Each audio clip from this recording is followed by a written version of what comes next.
പരിശുദ്ധ അമ്മയും എൻ്റെ പെറ്റമ്മയും കൂടി താങ്ങിയിട്ടാണ് എൻ്റെ ബെഡിലേക്ക് കൊണ്ടിരുത്തുന്നത്. ബെഡിൽ കൊണ്ടിരുത്തിയിട്ട് ഞാൻ പൊട്ടി പൊട്ടി കരയുവാണ്. കാരണം എന്താണെന്ന് വെച്ച് കഴിഞ്ഞാൽ കടുകുമണിയോളം വിശ്വാസമുള്ള എന്നെ തൊടാൻ വേണ്ടിയിട്ടാണ് പരിശുദ്ധ അമ്മ ഇറങ്ങി വന്നേക്കുന്നത്. എന്നിട്ട് ആ അമ്മയോട് ഒരു നന്ദി പറയാൻ പോലും എനിക്ക് പറ്റിയിട്ടില്ല. എനിക്ക് കുറച്ച് നേരത്തേക്ക് ഒന്നും സംസാരിക്കാൻ പറ്റുന്നില്ല, ഫുള്ള് ബ്ലാങ്കാണ്. ഞാൻ അവിടെ ഇരുന്ന് കരഞ്ഞുകൊണ്ടിരിക്കുക. അപ്പം അമ്മ പറഞ്ഞു, എന്തിനൊക്കെ അറിയുന്നത്.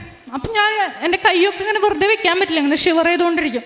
ഞാൻ അമ്മേനെ കാണിച്ചിട്ട്, അമ്മ എൻ്റെ കൈ ഷിവർ ചെയ്യുന്നില്ല, എനിക്ക് എൻ്റെ കാലനക്കാം, എനിക്ക് നടക്കാം, പരിശുദ്ധ അമ്മ വന്ന് എന്നെ തൊട്ടിട്ടുണ്ട് അമ്മേ അങ്ങനെ പറഞ്ഞു. എന്നിട്ട് ഞാൻ കൈ മണത്ത് നോക്കിയപ്പോൾ ഞാൻ അങ്ങനെ കൈ മണത്ത് നോക്കുക. അപ്പം റോസാപ്പൂവിൻ്റെ മണമാണ്. അപ്പം ഞാൻ എൻ്റെ അമ്മേനെ മണപ്പിച്ചിട്ട് ചോദിച്ചു, അമ്മയ്ക്ക് വല്ല മണം ഫീൽ ചെയ്യുന്നുണ്ടോ? അമ്മ പറഞ്ഞു, ഇല്ല, എനിക്കങ്ങനെ തോന്നില്ല. അപ്പം ഞാൻ അമ്മോട് പറഞ്ഞു, അമ്മ പരിശുദ്ധ അമ്മ പിടിച്ച സ്ഥലങ്ങളിലൊക്കെ എനിക്ക് റോസാപ്പൂവിൻ്റെ മണമാണ് എനിക്ക് ഫീൽ ചെയ്യുന്നത്.